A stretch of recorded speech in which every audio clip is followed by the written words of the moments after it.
Our first topic in the dispersion course is our suspension. Okay, guys, what is a suspension? A suspension is a biphase dosage form. Okay, why biphase? Why biphasic? Because it has two phases, solid and liquid. Okay, what does a suspension generally consist of? Solid particles are dispersed in a liquid medium. Okay, and what is the size of these solid particles? These solid particles range in size from 0.5 microns to 5 microns. Okay? Let's take a closer look at a suspension and see how it works for us.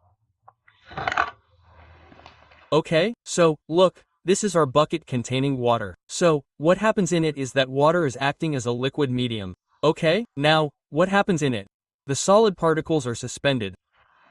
Suspended means dispersed. Okay? So what happens in a suspension is that the solid particles are dispersed within a liquid medium in this way.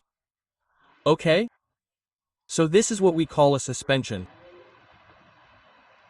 Okay, now, if we talk about the properties of suspensions, what are the general qualities of a suspension? Okay?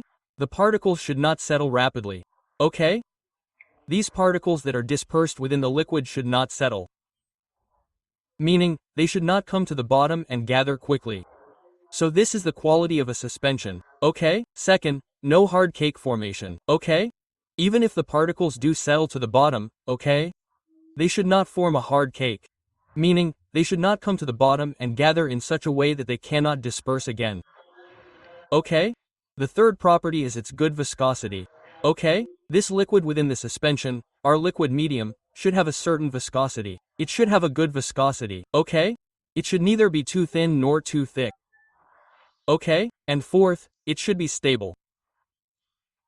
Stability means that our suspension should be physically and chemically stable.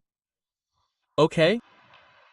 So, these were the general properties of suspension.